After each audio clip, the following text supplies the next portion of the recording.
Habari ndugu msikilizaji, karibu tena katika kipindi changu hiki cha Makayula ya mahusiano ya ndoa.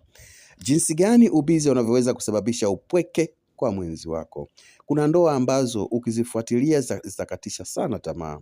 Ni ndoa ambazo furaha imetoweka, yaani kila mmoja yuko kwenye ndoa ili mradi tu yupo, lakini hatimizi yale ambayo yanatakiwa kufanywa na mwanandoa. Upweke ni jambo linaloumiza sana, hasa kwa mtu aliye kwenye ndoa. Mapenzi si pesa. Mapenzi si kumvarisha na kumlisha mkeo kila anachokitaka. Mapenzi ni ukaribu na wewe kwake. Unatakiwa kujua kwamba mkeo atajisikia faraja sana ukiwa pembeni yake pale atakapokuhitaji. Ni jambo linaloumiza sana kwa mke kukosa muda wa kuwa na mume wake eti kisa ubize. Ubize huu mpaka lini? Sikatai, kuchakalika ndiyo maisha, lakini ndio iwe kila siku? Hiyo furaha ya ndoa itapatikana vipi ikiwa wanandoa wenyewe hawapati muda wa kuwa pamoja? Hili ni tatizo, na kwa kweli usipoangalia tunaweza kuwagonganisha wenza wetu bila kujua, na mwisho kuwafanya waumie kimoyomoyo.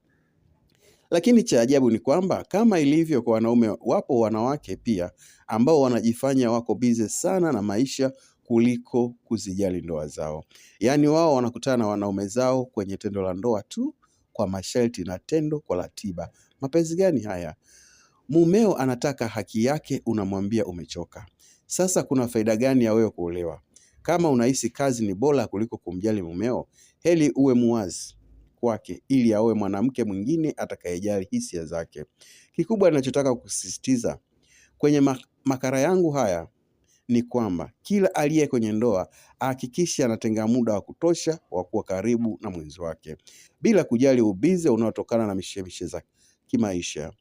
Hii itaimarisha ndoa na hakika kila mmoja atafurahia uwepo wa mwenzi wake. Tukumbuke, hakuna asiyetaka mwenza wake kujishughulisha, kwani maisha bila kuwa bize hayawezi kuwa mazuri.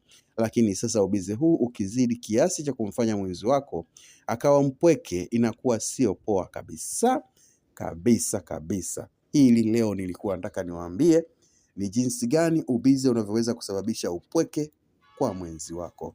Ni jinsi gani ubize unavyoweza kusababisha upweke kwa mwanandoa wako.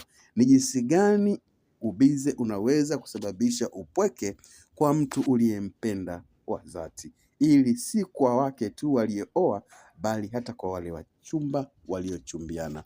Basi kwa haya machache, naomba usisahau kusubscribe page yangu hapa chini ili uendelee kujifunza mengi zaidi kila tunapokutana katika makala zetu.